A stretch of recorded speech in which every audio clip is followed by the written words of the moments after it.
Hello and welcome to the Vinyl Sanctuary.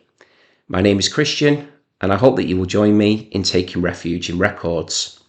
So I'm here today with an album ranking video and I'm going to be looking at my favourite albums from 1980 that I have in my vinyl collection. So I've had plans to do 1980 for some time because I actually want to do the rest of the 1980s as well, with the reason being that the first ever video that I created for the Vinyl Sanctuary was ranking my favourite albums from 1982. And the reason I chose it at the time was because it was just something that I thought would get the channel up and running, something that would be of interest, and it just so happens to be the year of my birth as well. But the completist in me has been screaming that I have to do the rest of the 1980s. It simply wouldn't do just to have 1982 without 80, 81, 83, 84, 85, 86, 87, 88 and 89. So those are the years that are going to keep me busy, I think, for a good while, because I've been doing other bits and pieces on the channel. I've done review requests for people. I've done some other rankings. I've done a couple of vinyl hunts as well. So I've really been enjoying the content I've been creating and keeping myself busy. But I do wish to complete looking through the 1980s in my vinyl collection. So when I came to prepare for today's video, I was actually really surprised at just how many albums I've got in my collection that were released in 1980. I had well over 50. And I didn't want to show them all because in 1982 I showed, I think it was about 25, and I think that is a good number in terms of, you know, not making the videos too long or breaking them up into parts and stuff. I mean, my videos are long enough as it is because I do have a tendency to have a bit of a waffle and have a little bit of a ramble and a meander, but that's my style, that's what I like to do. So what I've done is I've gone through the 50 odd albums that I have. Got a final list here of 25. And then what I've done is I have picked my top 5 favourite albums from this batch for 1980. They are definitely my 5 favourite albums of the year, and I did that same thing with 1982 as well. So if you haven't watched the 1982 video, if you do happen to be new here to the channel and you'd like to go and check it out, then I would really appreciate it if you did. And please do, you know, put a like on there and send me a comment. But we're here today for 1980, so I'm really looking forward to getting into it. We'll see how long we go with the video. And yeah, well, let's get started. So just straight off the bat, I don't think it's the most varied musically, you know, genre-wise year that I'm ever going to cover. It does tend to be pretty much in the kind of the post-punk, new wave vein, because that is a lot of music that I do gravitate towards. I'm very, very open about that. Although I love all kinds of music, it just seems to be that for 1980 in particular, there's a lot of very, very good albums that came out. So getting it down to this 25 was not simple. And I do love them all very, very much for different reasons. But I have tried to, you know, put that top 5 in their own little category. And then the other 20, I would say, are albums that I just consider to be very, very good. And certainly good enough to be put into this video rather than being discarded, which, you know, sadly for the other 25 or whatever I've got that aren't here today. You know, I did have to make, I had to do some editing, didn't I? You know, I can't show everything. So, okay, we'll get into it and see how we get on. Okay, so I do hope that you enjoy the video, everyone. Right, so kicking us off today, we've got a band from London, and I would say these are an indie pop, sort of post-punk type group, and they are the Monochrome Set. And this album here is called Strange Boutique. It might be a little bit difficult to see the track listings and things and the artwork here because it is quite on brand in that it is a very monochrome design for the sleeve there. But we've got a person there diving. So this is the Monochrome Set. So Morrissey was a big fan of this band, and that's quite apparent when you start to listen to the Monochrome Set because they, you know, they are quite jingly jangly musically. There is an indie pop sensibility to them, but I would say that where I feel Morrissey was probably most attracted to the band is the very arch and very witty lyrical wordplay of chief songwriter Bid. And Bid is a singer who sings in a very quintessentially English voice, which I would imagine would have been, you know, of great appeal to Morrissey. And also he, as I said, his lyricism is very, very clever. Great songwriting, quite strange and interesting subjects as well. So there is definitely a quirkiness to the Monochrome Set. So if you are into the Smiths and you're not overly aware of the Monochrome Set, and you are looking for something new from the early 80s, I mean, this is as early 80s as you can get, that's in an indie pop sort of style, then please do give Strange Boutique a try. So as I usually do on these videos, I will just show you the front and back covers for every album I'm holding up.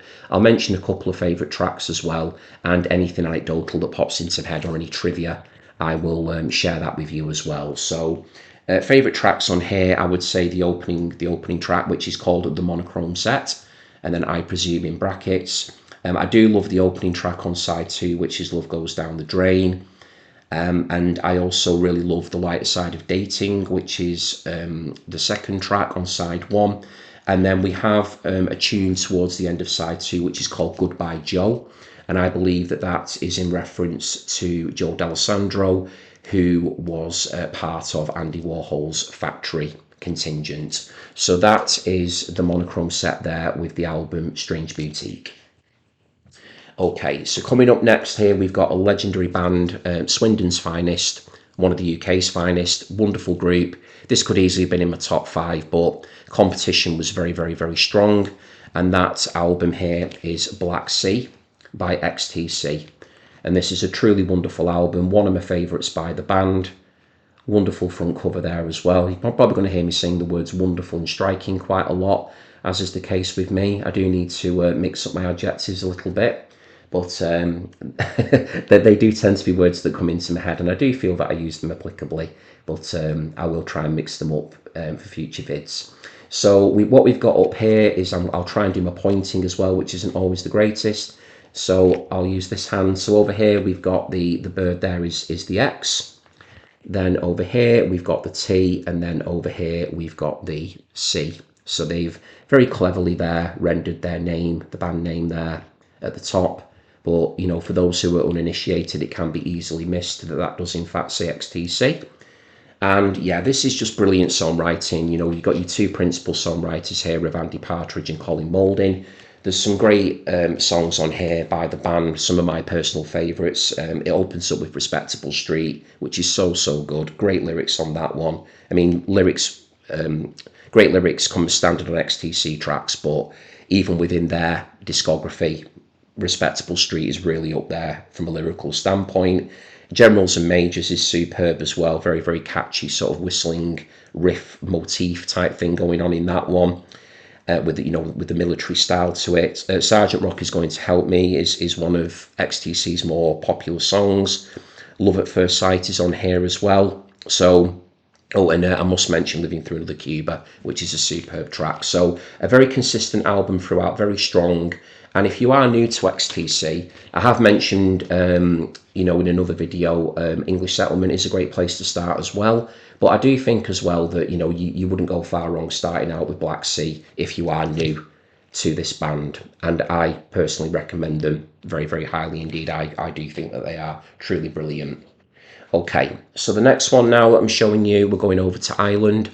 And this is an album for me that I would say has risen in stock in recent years. The more I hear it, the more I truly appreciate just how excellent it is. It's a brilliant example of early post-punk, and I would say now that it's actually become my favourite album by this band. So the album in question is Bowie by U2, and for a long, long time, I would say that my favourite U2 album was Acton Baby.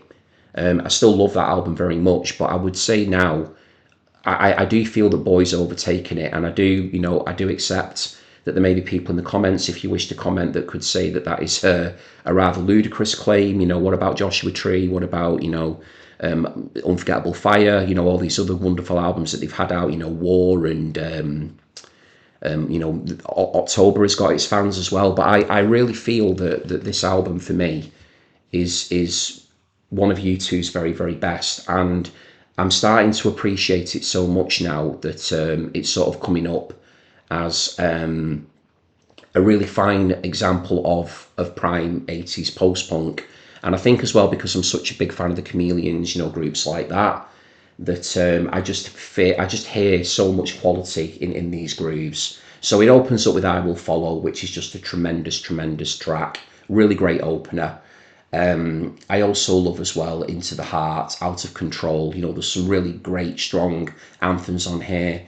the Electrico as well, A Day Without Me. Just a very, very strong album throughout. So yeah, I think the more I listen to this, the more, as I've mentioned a few times now, I'm just going to really appreciate it. Sorry there that I went into darkness temporarily. I'm not quite sure who turned the lights out there. And, it looked like I was maybe recording from some cavern somewhere, but I can assure you that the Vinyl Sanctuary's electricity power is working very well. There you go. It's kind of temporarily gone dark again. Maybe it's this record with all the silver and stuff on it. I don't know. But there you go. That's Boy by U2. Very, very good album indeed. And please do let me know in the comments if you completely disagree with the fact that, I do think that is their best album.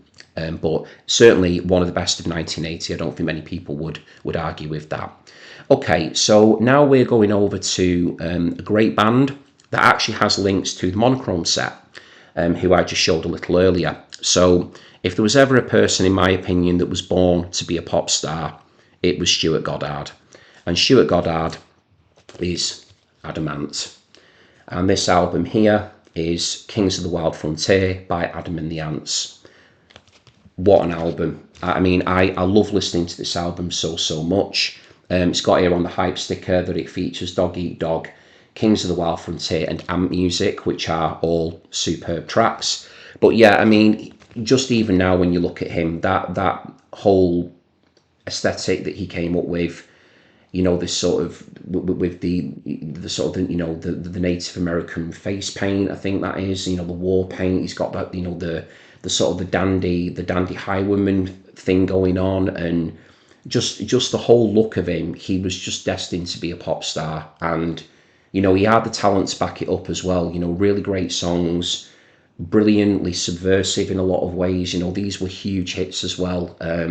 He had number ones. He was really starting to rule the roost at this time in the early 1980s, and I think for so many people at the time, Adam Ant is just indelibly etched in people's brains who remember that time period, because he was just a bona fide pop star, popping up in all these brilliant music videos that were so well produced. They were like little mini films in their own right. And, this was really the start. I mean, he had other albums to come after this. I mean, Dirt Wears White Socks was the album prior to this one, but this is where, Adam and the Ants really started to break through. So just before I lose track, because I do tend to do that, where the Monochrome Set connection comes in is that there were members of Adam and the Ants that went on to leave them before they broke through with this album and went to join the Monochrome Set. So that's where their connection is. So that there is some crossover there between the two, although they do sound quite different. So with Adam and the Ants, you've got the sort of the famous Burundi style drumming. You've got these spaghetti western style guitar lines from Marco, the guitarist. So yeah, just a great album, this one. So yeah, favourites on here, apart from the three that have been mentioned on the hype sticker there. Feed Me to the Lions is one I've always enjoyed as well. Magnificent Five, but yeah, there's they're all really good. I mean, again, it's a strong album throughout, and I do like Jolly Roger as well. There's a couple on there that are quite fun. So yeah, but the singles on here in particular are super strong. So there you go. That's Adam and the Ants, Kings of the Wild Frontier. Okay, so up next we've got an artist here who needs no introduction whatsoever. We are up to David Bowie, and we've got Scary Monsters there by Bowie, with that truly brilliant artwork. Love that. So well done. Yeah, just with the way it's been peeled and everything there coming through, this is a superb album. One that continues again to grow for me over time. I mean, I've had it in my life for years, but for a long time there were other albums of Bowie's that I went back to probably more regularly. But I mean, some of the songs on here, I mean, they're all really good. But Scary Monsters and Super Creeps, Ashes to Ashes, Fashion is just so good. Up the Hill Backwards is on here as well. And then there's on side 2, there's a track here on it called Kingdom Come, and that's quite interesting because that went on to be covered by Tom Verlaine, who was one of the founding members of Television. he went on to cover that track on his self-titled debut album. So after Television had done their thing with Marquee Moon and Adventure, he then went on to release a self-titled solo album, and he does a version of Kingdom Come on there. But yeah, this is really, really strong Bowie. You know, this was him entering the 1980s with real conviction, in my opinion, a very, very arty sensibility. And I love on here as well, just to show you, you know, you've got the artwork here from the Berlin Trilogy albums. So you've got Low there, and then, oh, I'm so bad at doing this, got Lodger over here, and then we've got Heroes there as well. But yeah, I'm trying to get better at my finger pointing, everybody. It still does catch me out every now and again. But yeah, can't speak highly enough of David Bowie. So many classic albums of his to choose from. But yeah, give Scary Monsters a try if you haven't already done so. Right, okay, now we're going over to a group from Crawley.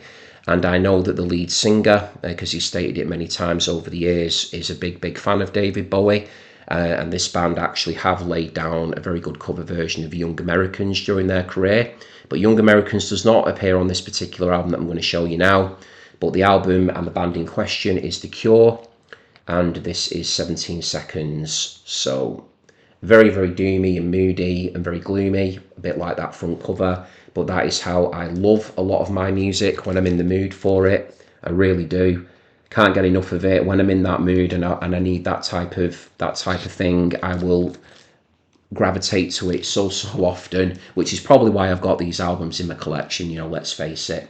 But I just love the appeal of that sound. So I think this is one of my, I would say it's probably in my top 10 favourite Cure albums. Certainly, yeah, because it's here for 1980, one of my favourites of the year. But I mean, there are some really truly brilliant tracks on here. I mean, I even love the opening song on here, A Reflection, which is just this really gentle sort of instrumental just to set the scene. You know, quite sort of sparse instrumentation, but it's just got such great atmosphere to it. And then it goes into Play for Today, which is one of my favourite Cure songs. It's also got In Your House on here, which is lovely. And then we have got the iconic A Forest on side 2 as well. So some really superb early Cure stuff there. Really good album. Be interested again in the comments if there are any Cure fans watching, where they place this album within their, you know, if they were to do a Cure ranking, where does it figure for them? But this is actually one that I do come back to a fair bit, and it's a nice length as well. You know, it's not one of these sort of, as much as I love, you know, the hour-long epics of the likes of Disintegration and, you know, the big albums that, you know, like Kiss Me, Kiss Me, Kiss Me and stuff. This is just a nice sort of length to it as well. So I do tend to stick this on quite a bit. So that's that one. Okay, now the album I'm going to show you here is the first album, and I think there might be 3 albums actually in my pile that have all been produced by this same person. So clearly in 1980, this producer was doing a lot of very, very good work and working on a lot of very, very good albums. So this one here to start us off is was made in Manchester, and it is a repressing of The Return of the Durruti Column by the Durruti Column. So when this was initially released, it came as follows, or close to as follows. So it came in this sandpapered sleeve, and the idea of it being covered in sandpaper was so that it would actually destroy the other records that were placed around it. So, you know, quite a you know, should we say, a concept going on there with that, but that was the intention. So this here has been done in a much more safe way and a little bit more kind, you know, a bit kinder to other records around it. So thankfully this isn't going to be destroying anything, but it's a lovely album. And you'd think as well with a concept like that the music on here would be, you know, super heavy and aggressive, but it isn't at all. It's really quite beautiful. Lovely soundscapes. I've talked about the Durruti Column on the channel before, so that is Vinnie Riley. And this, going back to what he was saying about the producer, it was produced by the legendary Martin Hannett. So Martin Hannett was the in-house producer at Factory Records. The Dorothy Column was signed to Factory Records, so they were one of Tony Wilson's favourite acts. Just show you the back as well here, because I'm conscious I've not done that yet. So over here, let's get the pointing going again. We've got Vinnie Riley there, who is the mastermind of the Dorothy Column. And then, which I think is really nice as well, they've given him his due. They've actually got Martin Hannett pictured there. So whilst he wasn't in the band, he did produce this wonderful sound that we can all enjoy. So favourite tracks on here, I do love the opener, Sketch for Summer. And the thing is as well with Dorothy Column is you do tend to get a lot of instrumentals, although Vinnie Riley does sing every now and again, but he is known more for his instrumental work. He's a sublime guitarist as well, by the way, for people that are not aware of him. Brilliant player. I also love Conduct. That's definitely one of my favourite tracks on the album. And then I would say on side 2 we get Sketch for Winter as well, which accompanies Sketch for Summer over on side 1. And Lips That Would Kiss is also on here as well. So this is a really lovely album from the Dorothy Column. So whilst it continues to be in the post-punk realm that I've been showing you up to this point pretty much, there is no other group in this selection that sounds like the Dorothy Column. They are very unique sounding, so they've definitely got that going for them. And yeah, huge credit to Martin Hannett for such a great production job on this record as well. Really helped to bring Vinnie Riley's vision to life. Okay, and just as I mentioned there that, you know, the Dorothy Column was maybe, you know, the unique record in the batch. I've just got to one here that's actually quite distinct in its own way as well. So we're getting a little bit of ska here now, a little bit of ska, a little bit of new wave kind of thrown in as well, with maybe some sort of pop and funk elements too. So this is a band from Birmingham. Truly superb album, this one. Again, how many times am I going to say that? But I do really believe that these are all superb albums. And this one here is I Just Can't Stop It by The Beat. Just making sure I had it the right way round. And here, up here, come on, let's get this pointing sorted out. We've got the sort of the official mascot or logo, if you will, of the Beat Girl there. So that drawing there, try and bring it in a bit closer, appeared on a lot of Beat merchandise, you know, things like that. It became synonymous with the Beat. So that was like their emblem, and the Beat Girl appears on the back there as well. So yeah, great group, as I mentioned, from Birmingham, superb, mixing up, you know, quite a few disparate elements of their musical taste, but I would say primarily there is a ska undertone to it, but it does branch off into, you know, I suppose there's very slight punk, maybe a bit of post-punk in there, very slight, but it is very poppy, very bouncy, very danceable as well. And although as well with these other albums I'm showing you, you know, we all know that goth music and post-punk and things can be danceable too, but this is really dancey in just a really poppy way. We get one of the best side one track ones ever in Mirror in the Bathroom. I just can't even put into words how much I love that song. I just think it is truly brilliant. Never ever get tired of hearing that. Hands Off She's Mine is on here as well. I mean, again, an on-side one. Twist and Crawl is a classic. But, you know, actually, these are all so good. I'm just going to read them out. You've got Two Swords and Rough Rider and Click on side 1. Side 2, you've got Big Shot, Wine and Grind, Stand Down Margaret, Noise in This World, Can't Get Used to Losing You, which is, get my words out properly, which is a really lovely version of the song made famous by Andy Williams. Can't Get Used to Losing You, said using you there, losing you. And then we've got Best Friend and Jackpot to finish as well. So, yeah, produced by Bob Sargent. Really good album, that one. Well, that's doing it a disservice. It's a very fine album, that one, and I'm really pleased to have it in the collection. So I Just Can't Stop It, The Beat. Okay, so now we're going over to this is proper punk. This one, these are a punk band, no question about it. Seminal punk rockers in the London scene. Legendary group, although as I've mentioned before, they had the skills to branch off into different territories. You know, they embraced psych and goth and lots of other musical avenues that they went down and explored. But this one here, I'm going to take it out this very crackly paper just so you can see it a little bit better. It's not actually paper, it's plastic. But here we've got the Black Album by The Damned.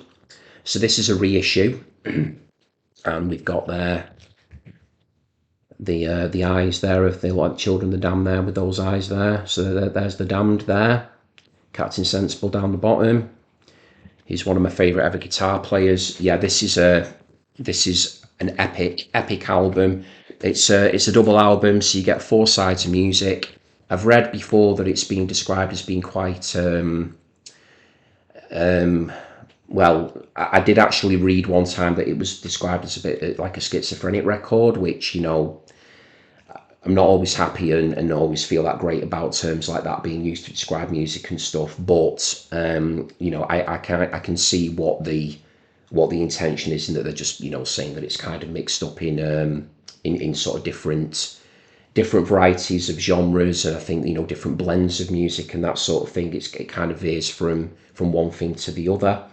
So it has an identity that, you know, whilst the album does go in a lot of different directions, I wouldn't say like it's overly cohesive or anything, but, you know, it is certainly, it's got a real distinct overall vibe and feel to it. So some of my favourites. So the opening track, Wait for the Blackout, is brilliant. It does have on here as well, which is an absolute epic by the Damned. It takes up all of side 3, which is Curtain Call. I think it's like about 17 or 18 minutes, something like that. That is a wonderful song. And then on side 4, that comprises of live cuts. So we get some really, you know, get some classics on there like Love Song and New Rose, Just Can't Be Happy Today. Plan 9, Channel 7 are all on side 4.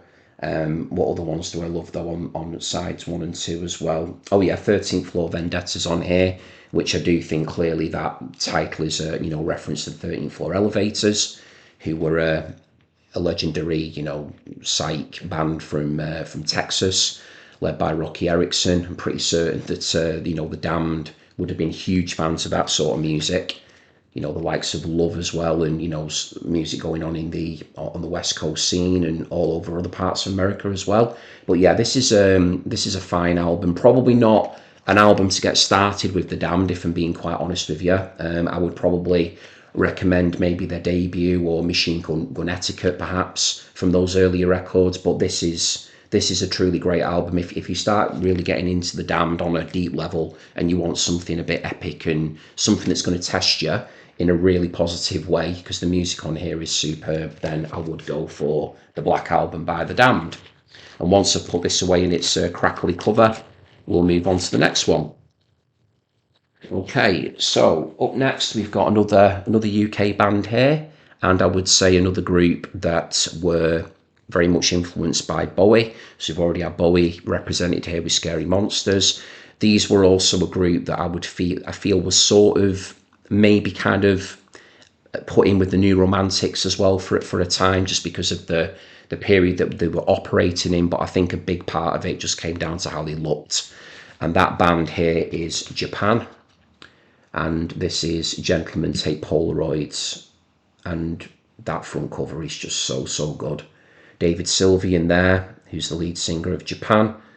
I mean, he has, again, like Adamant, I would say, he's got to be one of the sort of the faces of the 1980s, I would say, and certainly in the UK. I mean, David Sylvian became somebody who was just synonymous with the decade in terms of his, you know, visual appeal, you know, a bit of a sort of Brian Ferry type, suave, you know, sophisticated look to him as well.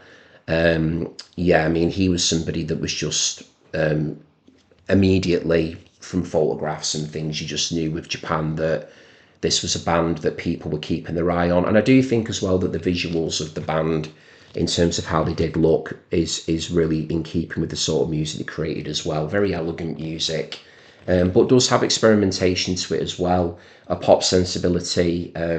You know, there are depths to Japan. You know, they weren't this sort of, I would say, this sort of straightforward kind of clean-cut pop band, you know, or like a boy band or anything. And that's not to say there's any, you know, I have no issue with any music like that whatsoever. I just think that maybe people looking at them from a photo may have assumed that they were one way or sounded one way, when in actual fact there was a lot of depths to what Japan did and what they were about. So yeah, this is a really good album of theirs. Not my favourite Japan album, but it is definitely up there. but certainly one of the best of 1980. So it does have on here Night Porter, which is a superb Japan track. That's probably in my favourite list of Japan songs, full stop. I do actually love as well Gentlemen Take Polaroids, the song where the album takes its title from. It's also got on here as well Burning Bridges, and I do like on side 2, there are 2 tracks on here I really enjoy, which are the opener Methods of Dance, that opens side 2, and I love Ain't That Peculiar as well. So that is Gentlemen Take Polaroids by Japan. There you go. Okay, so now we're moving over to Wales, and I'm pretty sure that this band were formed in Cardiff, and this is very, very sparse. So I would say that the only other artists that are in this list here of the 25 who may have a similar sound to them, although that's probably stretching it a little bit as well, are the Durruti Column, in that it is just very, very sparse instrumentation. But I think this band take that concept and strip it down even further again to the bare essentials, and in doing that have created it's an astonishing album. So what we've got here is Colossal Youth by Young Marble Giants. So we've got here on the front cover there, we have got Alison Staton there, who is the lead singer. She's in the middle, and then she's being flanked there by the Moxon brothers. So we've got pointing here, that is Stuart Moxon, and then over here we've got Philip Moxon. There you go, managed to do that one. So Stuart over here, he plays guitar and organ, and Philip over here plays the bass, and then Alison in the middle plays the drums. So plays the drums. No, she doesn't play the drums. She's the singer. I'm always that used to saying after someone plays bass who the drummer is. No, she's the singer. So the drum parts and things on this album are replicated and being done by all kinds of machines, and some of it sounds like this really kind of rudimentary programming. There's sound effects on here for percussion that sound like honestly like stuff like that you'd hear in like video games really, and sort of like these ping pong type effects. And yeah, I mean it really does need to be heard if you're not aware of it, but it works so well. And then you've got these really melodic, beautiful bass lines from Philip Moxon, and then Stuart does some sparse guitar work, just sort of some chords and pick guitar lines here and there, some nice organ as well, which is like, I would say, like quite Booker T inspired in places. So yeah, really great stuff here. Very, very interesting lyrics as well.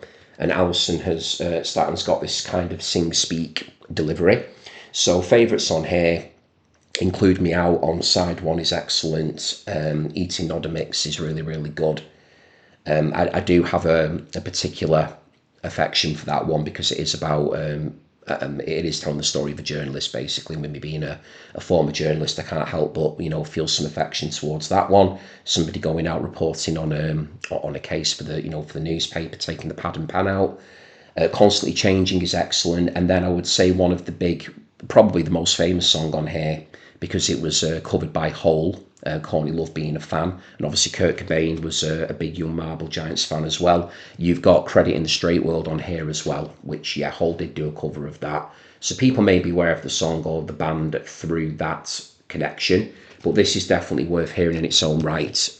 Very, very relaxing is an adjective I would use to describe this album. It puts me in a nice place when I'm listening to it. It's just very gentle. Not intrusive, but very melodic as well. Okay, so how are we getting on? Yeah, I'm not doing too bad here. I don't think I've meandered quite that much, I don't think, but we'll see what time we're on when we get to the end. I just say what pops into my head, so yeah, thank you all for bearing with me. Right, so we're now up to my favourite artist of all time. So I've got my favourite band of all time, which, I mention it wherever I possibly can because I love them so much, even if they're being featured in the videos or not. Manic Street Preachers. Then my favourite artist of all time is the purple one, which is, of course, Prince Rogers Nelson. And this is Prince here with Dirty Mind. There we go. There's Prince there, way back in 1980. And yeah, what can you say about it? Dirty Mind. I'll try and summarize it as best as I can. So, from a Prince perspective, from production and things. Let's start with that. This is a rather rough album. It's got like a bit of a seedy, sleazy kind of a feel to it, which being called Dirty Mind is probably quite apt. I mean, that's not even getting into the lyrical themes yet, but I will mention them in a sec. It does live up to the name, but yeah, that like from a production point of view, it's just not that polished. It sounds quite almost demo-like, and I do think that because of that, it's difficult to say. I can't say that like it's aged well, because it does sound of its time, and there are some effects and things that are used on it that do certainly place it in the 1980s, but there is just something about it. There is like a real replayability to it through the ages. I mean, this album's like 44 years old now, and there is still freshness to it. I mean, the songwriting is great. That goes without saying. It's a very short album. I think it's only from memory like about half an hour or something. It may even be just under half an hour, come to think of it. But yeah, I mean, songs on it, Dirty Mind, the song, the song of the album title is great. When You Were Mine is definitely one of my favourite Prince songs. I think it's very underrated, actually. Cyndi Lauper covered that on her She's So Unusual album. I think Eels have covered it live a few times, might have even done it on an album by now. So When You Were Mine is great. It's quite a guitar-led, almost new wave type song, but in other places, it's very funky. It's very sort of, party up, sort of dancey vibe to it. I mean, the song Party Up is on here, Uptown as well. So there's like a real sort of, sleazy funk style to it. And then in terms of, where Prince is getting at his dirtiest in his Dirty Mind, you've got songs on here like Head and Sister as well. So yeah, I mean, lyrically very, very, very controversial. I mean, it is Prince. Subject matter is very much on brand for the sort of stuff that he was fascinated and pretty obsessed with, really, in a lot of ways. But the music itself is very, very beguiling, just because it's a bit of an outlier in his catalogue, because he did become a lot more polished. He did start cranking out the big ballads and the funk jams, and the slow jams and instrumental workouts and all types of things. Whereas on this one, he keeps it very short, very tight, very economical. The bands sound great on it as well. And yeah, I think for a lot of Prince fans, I am a huge Prince fan. A lot of people do really have Dirty Mind up there, I would say, as amongst his very best, and I'm certainly in that camp as well. Okay, so moving over from Dirty Mind, we have got an album here created by a group of very, very ambitious lads from Glasgow. This is an album that mixes up such an incredible assortment of sounds. I mean, this is an album, again, this really could have been in the top 5. We've got sort of, Kraftwerk sort of inspired stuff on here. We've got Donna Summer. I mean, in one case, we've got that on one song, which I'll get to in a moment.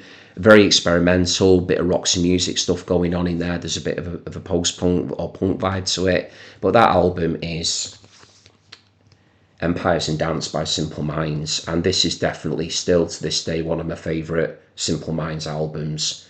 And yeah, for anyone who's had a look at my channel logo, you can see that I'm a big fan of that particular rendering of the title there and stuff. And this was also a huge, well, it was a direct influence on the Manic Street Preachers artwork, designed for the Holy Bible, released in 1994.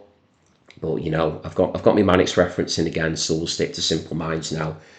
Superb record. So yeah, the song I was talking about there that pretty much mixes up Kraftwerk and Donna Summer is the song I Travel, which to this very day just sounds futuristic. It sounds exciting. It gets the blood pumping, makes me want to dance. It's just so good. Definitely one of the finest post-punk songs of the era. This is such a good album. Today I Died Again, Celebrate, The Sphere of Gods is on here as well. Capital City, Constantinople Line. Yeah, this is really good stuff. 33 inch a second. Yeah. superb. This is for me Simple Minds at their best. So this was the period where I just think that they were a very, very exciting and a very astonishing group, and they created some great albums after this as well. But if I do ever do a Simple Minds sort of deep dive or anything, just a spoiler, this one will be ranking very, very highly indeed. So there we go. Empires and Dance there by Simple Minds. Very, very good album. Very, very good indeed. Right. Okay. So now we're going over to an album that I would say is, again, very quintessentially English in like kind of a Monochrome Set sort of a way. But there is a bit of a kind of a Syd Barrett psychedelic kind of theme to this one. It's quite all over the place in a brilliant way. Certainly lyrically, really, quite bizarre sort of frames of reference and imagery and stuff at play. But this was a huge influence on REM, because I believe that copies of this album made their way from the UK over to Athens, Georgia, which is where, a young or an embryonic REM were forming and starting to take shape. That's certainly where they formed anyway. So this album I've got here to show you, this is a repress. It is The Soft Boys, and the album is Underwater Moonlight. So this is not the original artwork. So the original artwork had, I think it was like an old couple on it, like I think it was like some kind of a sculpture or something. Or I'm not really familiar with that cover, because this is the only cover that I am properly familiar with, because it's the one I've got in my collection. I've seen pictures of the other cover, online and stuff, but this is for me the cover that's sort of etched into my head, because it's my reference point personally. But I'm just aware that there is another cover. So I think this repress was from maybe the mid 80s. I think maybe I might be wrong on that, but it's certainly not, it's not the original from 1980, but it did come out in that year, so it is eligible for inclusion here. And yeah, this is just great psychedelic pop, with a bit of a sort of a jingly jangly edge to it as well. So this is Robin Hitchcock, the primary songwriter here. Obviously went on to have a very critically acclaimed career solo. It's also got Kimberly Rue. He's also in here as well on guitar, who went on to form Katrina and the Waves, and wrote songs such as Going Down to Liverpool, which was made massive hit for the Bangles, and Walking on Sunshine, and obviously Katrina and the Waves recorded Going Down to Liverpool as well, but the Bangles took it into the stratosphere, I would say, when they did it. And then yeah, Walking on Sunshine, massive 80s hit. So you've got some really brilliant songwriters at work on this one. So favourite tracks, I mean, the opener, I Want to Destroy You, is just so good. Like the snare of it, and it just sounds like so snarky and sneery, but not in an off-putting way, like just in a really in like a really engaging way. Actually, it's just like a real, it's got so much anger to it, but it's just done in this really, yeah, it's a great song that I can't really do it justice trying to describe it. Just want to go and listen to. So yeah, if you're going to listen to something off this album, do listen to I Want to Destroy You. Kingdom of Love as well is a great follow-up. Positive Vibrations, I Got the Hots, yeah, that's really good. Insanely Jealous works really well on here as well. Yeah, this is a really strong album. I do think side one is slightly stronger than side two. That's just my opinion. But yeah, let me remind myself of side two as well. Oh yeah, The Queen of Eyes is very birdsy sounding, very jingly jangly. Then we get the title track Underwater Moonlight to close the album off. And oh yeah, old Perverts on there as well. So yeah, this is an excellent album. This one, The Soft Boys. So if you're not aware of them, Robin Hitchcock, then check that one out. Okay, next one. So we have got we're really back into the post-punk realm here. This is truly brilliant stuff. Very happy that this is an original pressing of this album. I think it might be quite rarish now, but this is an original from 1980.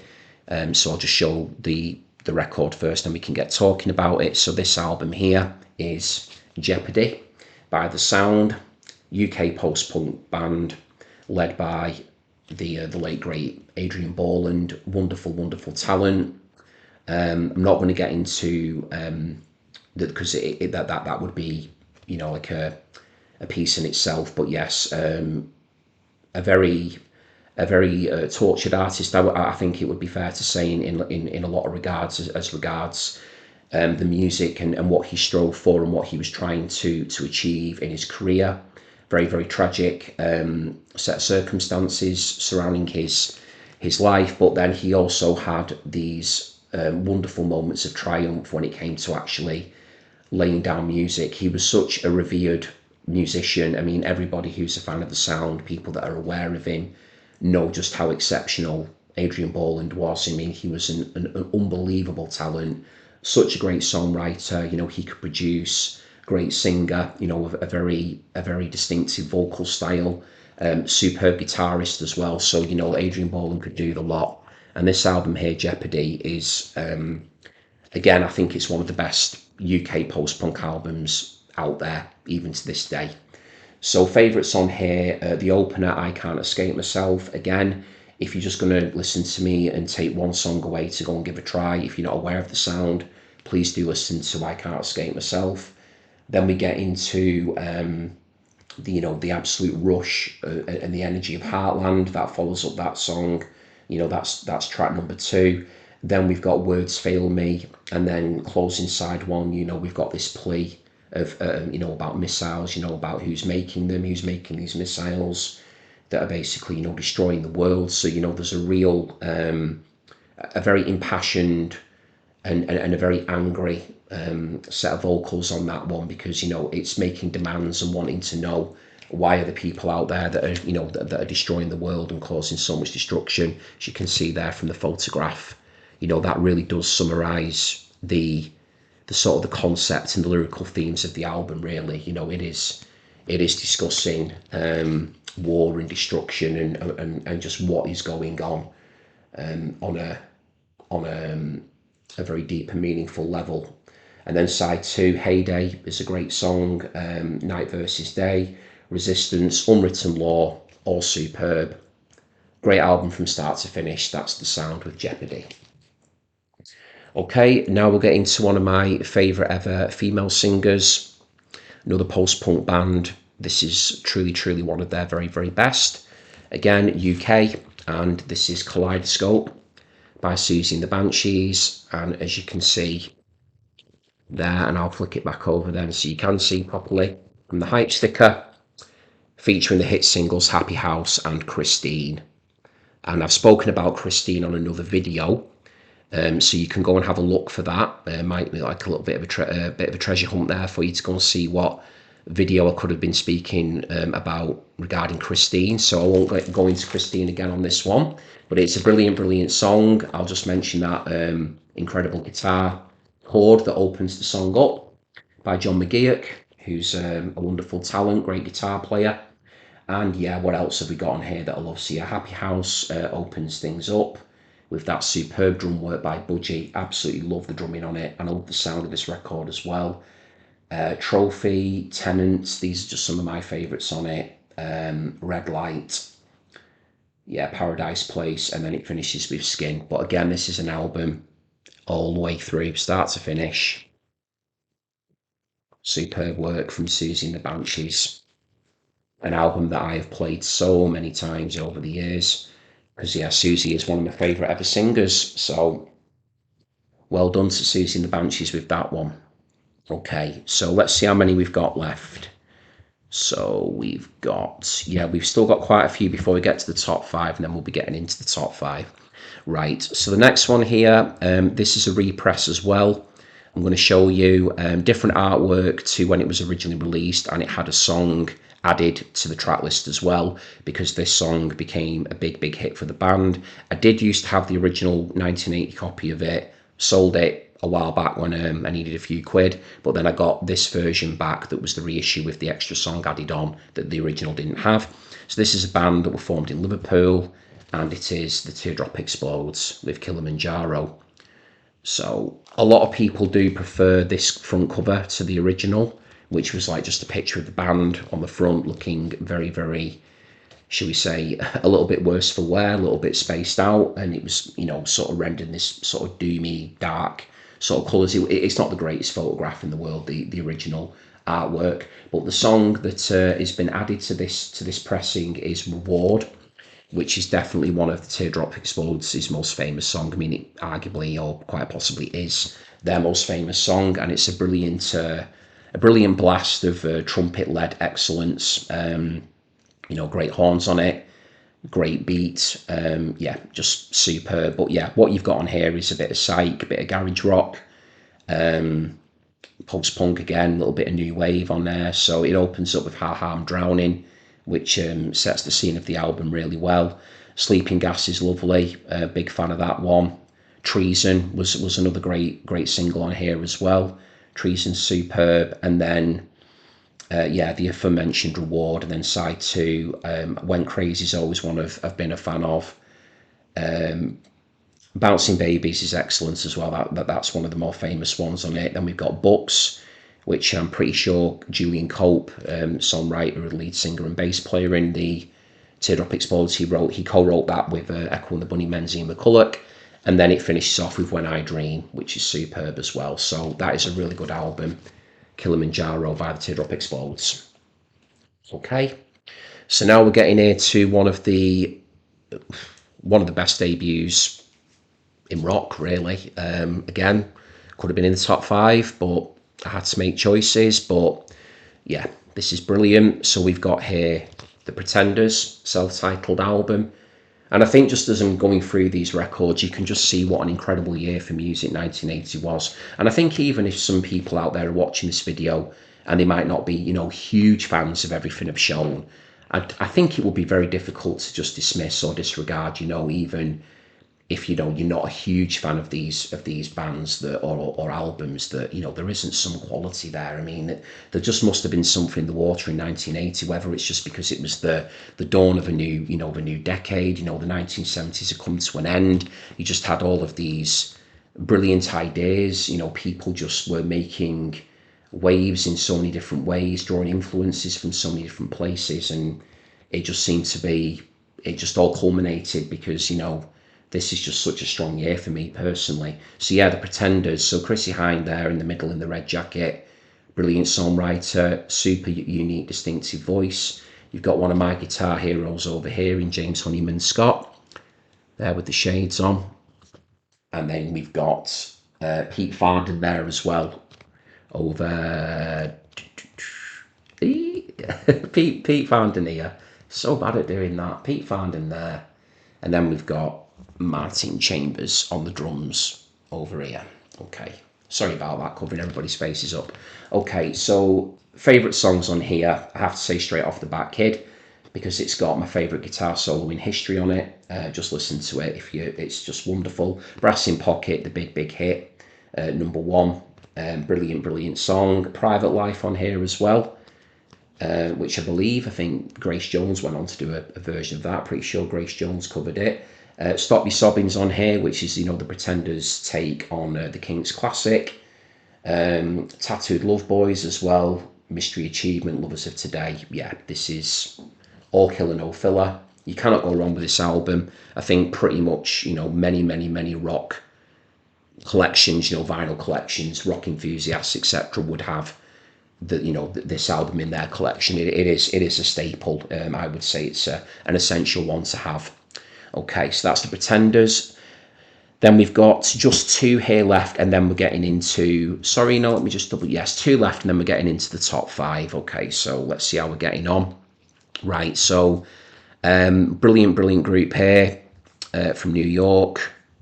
So this was this music was a fusion of African polyrhythms. This is probably going to give it away straight away, although some people might be wondering how on earth is it not number 1, just because of the the reputation it's got. But it's my selection. It wasn't easy. So we've got polyrhythms, we've got electronics at play, funk, post-punk, you name it. Beautiful melting pot here, and that album is Remaining Light by Talking Heads.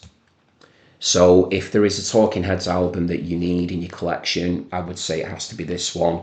It is as brilliant as everybody says. It is an album that does live up to the reputation, but I mean, there's so many other brilliant Talking Heads albums. Fear of Music is wonderful. You know, songs about buildings and food at 77. Yeah, there's, you know, great. I mean, they're just all really good, speaking in tongues as well. Great albums.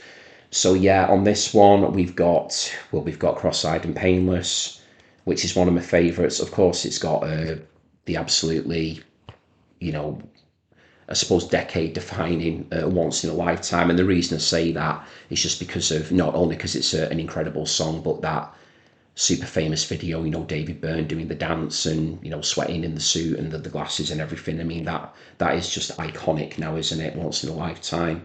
But it's a brilliant song as well. Definitely just one that continues to remain brilliant as well. No pun intended there with Remaining Light, but Once in a Lifetime does remain brilliant. Seen and Not Seen I love as well. Houses in Motion, The Overload, yeah. So every member here of the band is just on brilliant form. You know, the great rhythm section there. You know, Franson and Weymouth, and then obviously, you know, Jerry Harrison and David Byrne. You've got Brian Eno producing it. Yeah, it is just a truly, truly great album, that. So Remaining Light, I'm fully expecting people to maybe come at me in the comments about that one as to why I don't have it higher, but, you know, this is really, really tough. And yeah, on another day, it probably could have been top 5, but I had to make a choice based on what I wanted to do for the video. But yeah, I do adore that album. I adore all these albums. Okay, so next one here now. So we've had a New York group there. Now we've got a group from New Jersey. This band here were another big influence on REM, and kind of similar in a way to Talking Heads in that they were, although the clues in the title of this one, you know, they were experimenting with certain percussive patterns, shall we say. So I'm not giving the title away too quickly or any words from the title. But a little bit more jingly jangly than Talking Heads, so they were a bit more funky and experimental. This one's more in the kind of the jingly jangly arena, but the percussive elements do stir it up and mix it up a bit. So that band from New Jersey is the Feelies, and this album is Crazy Rhythms. So there, I was trying to avoid the use of the word rhythms just so I wouldn't give it away too quickly. There you go. But yeah, percussive patterns is what I was able to come up with there. And coming up with those lovely drum parts, those crazy rhythms, is Anton Fear, who was drum kit and percussion. Later went on to be involved with the Golden Palominos. And then we've got Keith D'Annunzio on bass and percussion as well. Actually, they all play percussion on this one, so I do stand corrected on that. They've all been credited with percussion to various degrees, but Anton Fear is on behind the drum kit. Keith D'Annunzio bass and percussion vocals. Then we got Glenn Mercer on the guitar, vocals and percussion, and Bill Million on guitar, vocals and percussion as well. So favourites on here, The Boy with the Perpetual Nervousness is excellent, opening track. Always reminded me a little bit of the Violent Femmes, that one. Then we've got Facila, which is track number 2. Yeah, side 1's so good, Loveless Love and Forces at Work. And then on side 2, I love Moscow Nights. That is a great, great song. Raised Eyebrows as well. It's just, without, you know, no pun intended, I really do get the feels when I listen to that one. That's a really, really good song, that one, Raised Eyebrows. Quite emotive, that one. And then it finishes off with Crazy Rhythms, the self-titled track. So yeah, great album if you're not aware of that one. And lovely, lovely cover as well. I've always been a fan of that cover. And then there's the back there for you. Crazy Rhythms by the Feelies. Right, and now we're into the top 5. So if you're still with me, thank you so much indeed. I hugely appreciate it. Okay, so we are getting into Psychobilly territory now.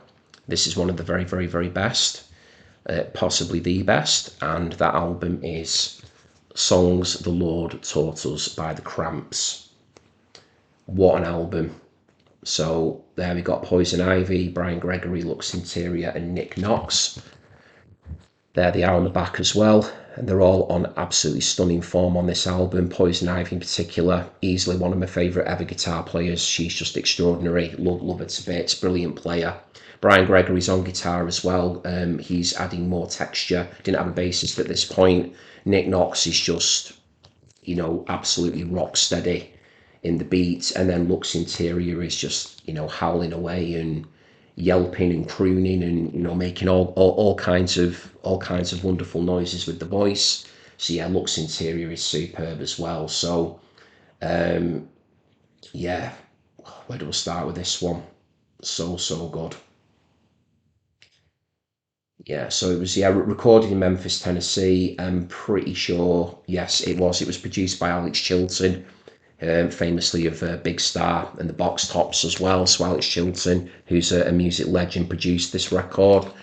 Favourites on it, I mean, I love all these because, this is the fifth of the top five now, but TV Set opens up the album, which is so good. I Was a Teenage Werewolf, Sunglasses After Dark, because I'm a big Cramps fan, so Garbage Man's on there as well. And then side two, Mystery Plane, Zombie Dance, What's Behind the Mask. Yeah, these are all so good.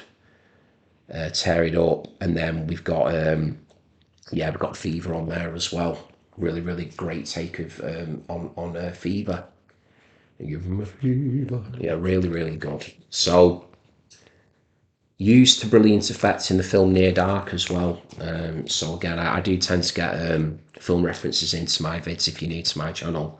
So yeah, it was Fever, wasn't it? Yeah, pretty sure it was. Yeah, Bill Paxton, and yeah, it's a great film. That Catherine Bigelow film, Near Dark. So there you go. I'm going off topic. The Cramps, Songs the Lord Taught Us. That is my number 5 for 1980. Okay, now number 4. Is the second album to be produced by Martin Hannett. So we had the Dorothy column before, now we've got this one. This is an album that, again, similar to U2 with Bowie, etc., and a few others have talked about. This might not have been in my top 5, maybe 9-10 months ago, perhaps. I would say the Feelies has probably dropped down, and this one has taken its place, but I just continue to have so much love and appreciation for this album that it just grows and grows for me. And that album is The Correct Use of Soap by Magazine. What an album this is. This is just post-punk brilliance. Gutted about that up there. That's a real shame that yeah, I bought it like that. But I mean, I can't complain too much because I actually found this for £2, unbelievably, on my on the flea market of the town that I grew up in. And it was there for £2. I could not believe it. When I found it. But yeah, produced by Martin Hannett, Howard Devoto on vocals, Barry Adamson on bass, who went on to play with Nick Cave and the Bad Seeds, got John Doyle here on drums, Dave Formula on keyboards, and then the wonderful John McGeoch on guitar and backing vocals. And John McGeoch obviously also played guitar on Kaleidoscope that you saw earlier with Susie and the Banshees, and his guitar playing on here is stupendous from track 1. When we get the Mighty Because You're Frightened, wow. I think Edge from the U2 was listening to that back in the day. He would have been around at this time, obviously, and that is like a pumped up U2 riff. So good. Brilliant work from McGeoch. Then it's also got on here Model Worker, which I love a lot, I'm a Party. And then on side 2, I Want to Burn again. We get a cover of Thank You for Letting Me Be Myself Again, the Sly and the Family Stone track. A great version of that by Magazine. And then it finishes with the Franz Kafka inspired A Song from Under the Floorboards, which is just utterly superb and a great way to close out the album. So yeah, brilliant, love it to bits. Correct Use of Soap by Magazine. If you've never heard it, please do. Utterly brilliant, that one. Okay, so I've got 3 left. So we're going back over to Liverpool now. One of my favourite groups of all time. To be quite honest, I would say if the Manics didn't exist, these would probably be my all-time favourite band. A band from Liverpool. I've seen them dozens and dozens of times live. I've lost count of how many times I've seen them. Love them to bits. Love this album. But it's only my number 3 for 1980. And that is Crocodiles by Echo and the Bunnymen. And look at that artwork. Isn't that just absolutely beautiful, how that's been done? Love it. Now, they always have brilliant artwork on their albums, I would say, the Bunnymen. Very rarely, if ever, had a bad album cover. And I mean, there are some great albums out there that have terrible covers. I mean, look, that's, I'm not being funny, but that's not going to win any awards, is it? I mean, I suppose, people could love the minimalism of that. I mean, if anyone disagrees with that concept, but yeah, it's, you know, it's okay. But I mean, that I just love a great photograph. I've always been into them, and that's a stunner. Okay, so, and that cover photography, if you're wondering, was by Brian Griffin. So credited on the back here. So this was released on the Corolla label, and yeah, so good. So if you know, this is the Bunnymen in their early days, you know, very Doors inspired, psychedelic, very gloomy. Definitely a, you know, sort of a Joy Division post-punk sort of feel going on to it as well. McCulloch's just in superb voice, great lyrics, very cryptic. Will Sargent sounds wonderful on it on guitar. You know, Les Patterson on bass. It's just so good from beginning to end. Peter Freitas as well on drums. It's just, yeah, Peter Freitas was just so good. Great drummer. So they're all playing brilliantly. So opening track going up, that just sets the scene for the album superbly.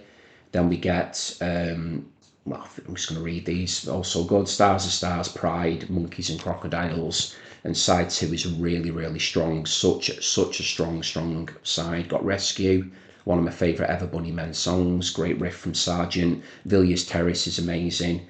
Pictures on the Wall, all that jazz is just so good. The way it starts off, where the hell have you been? Terrible version of McCulloch there, but I haven't got the range, I haven't got the pipes for it, but just the way it kicks off, where the hell have you been, just immediately puts you into the song with that bass line going as well, and then Happy Death Men to finish. Superb that. Great album, Crocodiles by the Bunnymen. Okay, so then we get to number 2. And this one is regarded, I would say, as being, you know, the seminal sort of post-punk masterpiece, landmark album. The legacy to it is just huge, continues to grow and grow year on year. You know, it's always open to debate what, you know, what people think is the best album of any genre, but you know, this is an album that does deserve the credit, you know, and the plaudits. And I know it's a lot of it is to do with the story behind this band and how things came to an end. But musically speaking, if we focus just on the music here for the video, or, you know, I'll certainly do that, it does stand up as an incredible document and just a very fine album. And that is why it got to my number 2. And that album in question is Closer by Joy Division. There we go. So this is the third album here that I'm showing today that was produced by Martin Hannett. As I mentioned earlier, he was the in-house producer at Factory. Although Magazine were not on a Factory, Hannett did produce The Correct Use of Soap, but this one here is a Factory Records product. Fact 25, the Roman numerals there on the back, XX5 down the bottom there. And yeah, it says on the hype sticker here, this is 180 gram. It's obviously a repress, and it replicates the original album artwork. That was obviously designed there by Pete Saville. He was the in-house designer, did all the, you know, graphics and sleeves, etc. for Factory. And it's cut from the 2007 remasters as well, the music. So yeah, so the track listings are inside. So I'll just show you that as well. But this, honestly, this is such a magnificent album. I mean, to be honest, all of these are so good. I mean, I'm just gonna show you there. So four songs there, and that's the side there. So yeah, it's just so good. Yeah, I don't usually show off the records as well, so when I'm just doing the rankings, but yeah, it's just so good. And yeah, with all that history to the band, you know, Ian Curtis, with it's been like sort of like the last will and testament, if you will. Then, you know, got this incredible work on it by Peter Hook, Bernard Sumner, Stephen Morris as well. I mean, every single member of that band, you know, each sort of corner of the square, if you will, just all harnessing that power and working together as they did. They just created something just so uniquely special. And I know there's people out there that maybe say, you know, that Joy Division are overrated, etc., but not for me. You know, this is a very special record, and as you can probably tell just from the way that, you know, I'm not finding the words as naturally as I would maybe some of the others. And that's just, I think, because I just think so much has been said about that album, and for me, it's a very emotional record. I think of all the ones I've shown so far, that is the one that I listen to, and just really absorb it and just feel it on lots of levels for lots of different reasons, actually. But yeah, for it to be number two, I mean, in a lot of respects, it's probably a joint number one, but just for the purpose of this video and because I wanted to create like an actual 1 to 5, I have given the number one over just slightly to this other album that I'll show you now. But on any other day, any other time, Closer is easily the number one, or could be. But today, I've just put it in at number two to be able to give a ranking. I didn't want to do another joint one. I think I'd done that in the 1982 video where I had one tied, and I want to kind of get out of tying stuff. I want to try and hold myself to account a little bit more and try to actually, give you a definitive rank. So again, enough waffle there. So let's get to the number one. It's been a big video, so I'm ready to wrap it up. And again, thank you all for being here. So this is some hardcore Californian punk to finish us off. For me, along with Closer, it is the best album in 1980. Utterly tremendous, still sounds amazing now. Angry, fiery, incendiary, all the words you can think of, just pure vitriol on vinyl. Love it to bits when I'm in the mood for it, and that is Fresh Fruit for Rotting Vegetables by the Dead Kennedys. What an album. Absolutely love this album. It's my number one for the year, no doubt about it. Truly excellent. I mean, it's by far the heaviest album on my list there. This rocks hard. It really rocks. It's shouty, it's screamy, it's frenetic. The energy of it, the power of it. It's pretty wild, actually. The lyrics on it are just so good by Jello Biafra. East Bay Ray's guitar is doing all kinds of wonderful things. 1 minute he's playing sort of twangy, surfy stuff. The next minute it's just hardcore thrash punk. You've got these wonderful bass lines by Klaus Fluoride. He's doing all kinds of, bouncy, wonderful things on his bass. And then you've got credited here on drums is Ted on drums. So yeah, this is just a brilliant album. Love it so much. So it starts off with Kill the Poor, which is one hell of a way to make an entrance on your debut album. Then we get Forward to Death. It's listed here. When You Get Drafted, Let's Lynch the Landlord. That's more of a kind of a surfy type one, a little bit slower, that one, although it's still got some energy to it. Drug Me, which is a little bit crazed. It's got like this sort of kind of crazy carnival style sort of vibe to it with the music on that. Your Emotions rocks. Chemical Warfare brings side one to an end. Then we get the classic California Liberales opening up side two, singing about Governor Jerry Brown. Then we get I Kill Children, Stealing People's Mail, Funland at the Beach. God, these are hard to read. You think I know the tracks off by heart? I've heard it that many times. Ill in the Head, yeah. Holiday in Cambodia is just that is the Dead Kennedys track. I mean, it's by far my favourite. And you get the long version on this. You get the album version as well, not the edited single version. So this version on here with the extra intro and everything, and the sort of the bits where it's using these phase effects on the guitars and stuff. It just sounds so good. It's an absolute masterpiece of a song, Holiday in Cambodia. And then it finishes with a really fun and a very loud and quite euphoric version of Viva Las Vegas, actually. It always makes me smile because it's rather different to the Elvis Presley version that I was accustomed to prior to discovering the Dead Kennedys. But there you go. And I do tend to run through all of the tracks when I get to my number one, just to do it justice, because I've picked it as a number one for a reason, and that for me is a very fair pick. Holiday in Cambodia alone is worth the entry price, but you've got, like I say, California Liberales, Let's Lynch the Landlord. They're all brilliant songs on that. So that is my number one for 1980, Fresh Fruit for Rotting Vegetables by the Dead Kennedys. Okay, so that brings me to the end of this video. I just want to say thank you so much for everybody watching. I really appreciate your time and attention. If you enjoyed my video today, please do leave a comment. Let me know what you thought of it. Let me know what your favourite albums are from 1980.